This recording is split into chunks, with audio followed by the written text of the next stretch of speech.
Imiakono ni garibi. Opa me vasona.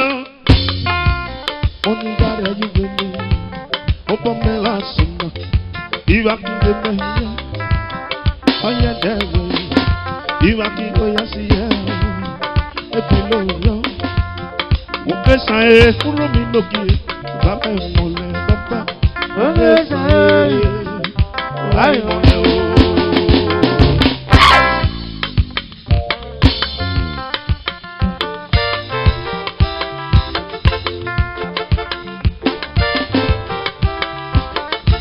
Hey!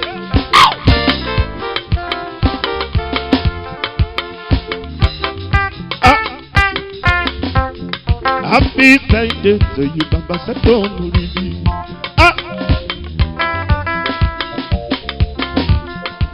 Happy birthday to you, Sato Meno Mome. Omi Jonku no Baba. Igo Dalo Mo Ridi Penia.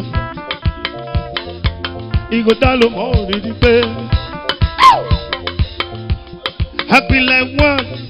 Amona Puja Biale. Uwe Mo Ridi Penia officer. Asande megende kwa mono mona lunewo miyo yarengo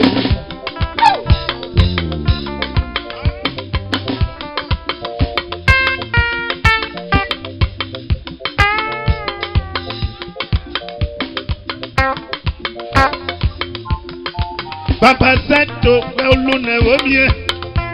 Happy birthday to you.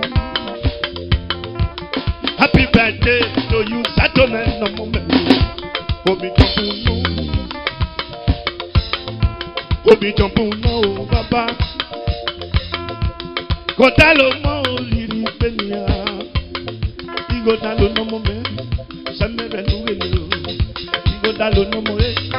Welu ne omio. Godalo no mome. I love waiting. I love adieu. Hello, I wait and hello, I shall me. But when I'm back, if I don't live another you baby, it's bad.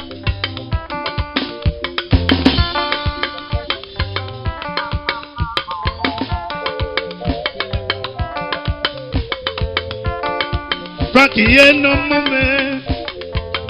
Frankie, no moment. Frankie, more in the penny. Mori di benya o baba Sato ga ko du welere Ekpe no mori di no Ekpe no mori di no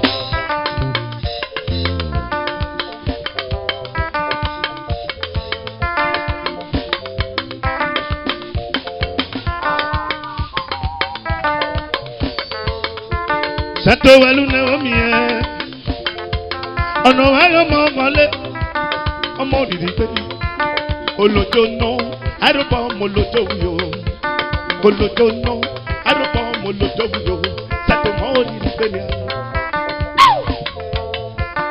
Happy birthday to you Seke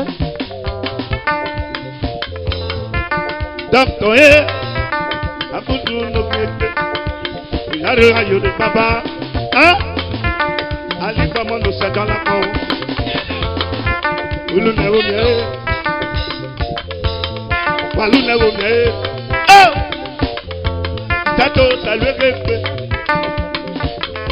Tute na yote papa sato. Tute na yote o papa sato.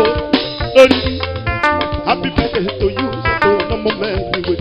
Happy birthday to you sato.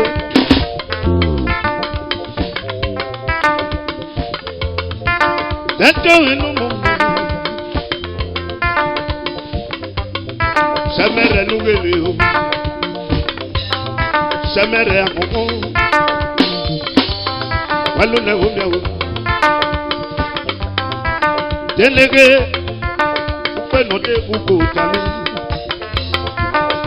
Imali no mo mia wo baba. Walu na wo mia wo.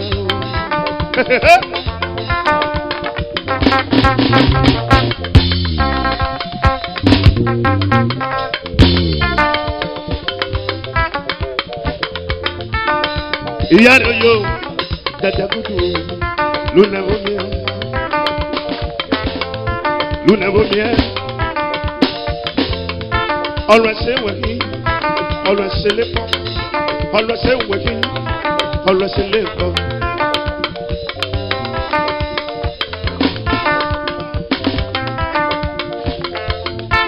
Parole mais non mon bedra. Bedra tout belé. On ne va les bedra. C'est pas comme on veut. On ne va les goûter. C'est pas comme on veut. Oh, bedra tout le monde bedra. Bedra mais l'on ne vaut bien. Bedra mais moi on dit. Bedra mais moi on dit. Alors après. Hello, I'm with them. Hello, I'm selling you. Why am I?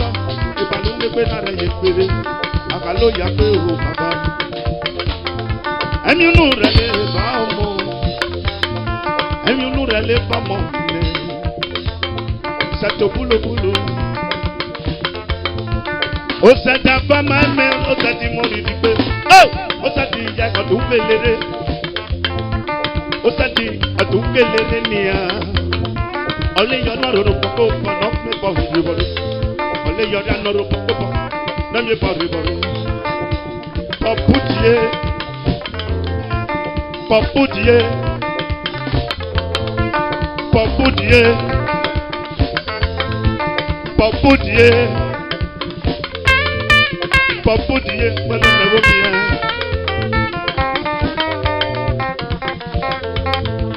Okay, sir. Il va même mon lait, papa, au fait ça est, là il mon lait.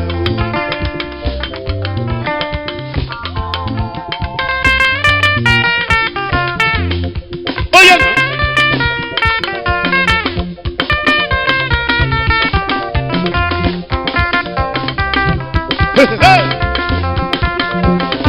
Oh ça t'a pas mal, oh yeah! Oh yeah! Il est, les gars, oh ça, Regina. What's that?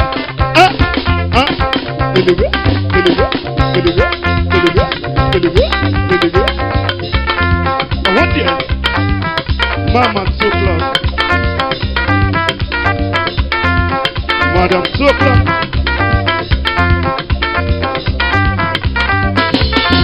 What the hell?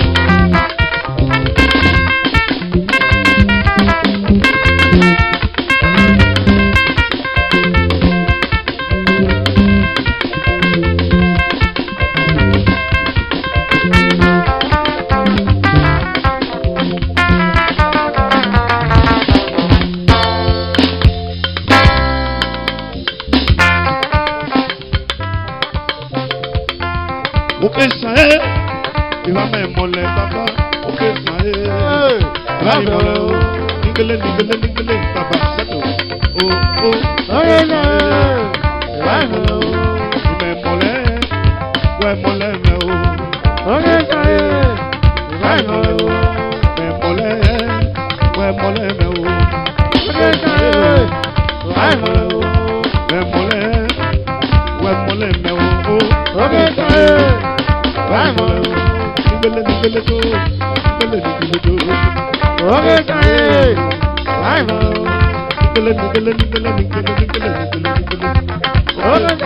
Okay, sit down.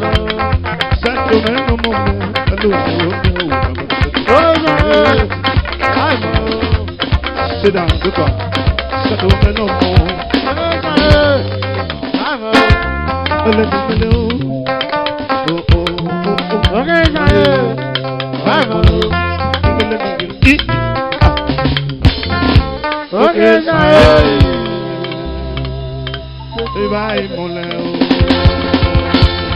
Thank you.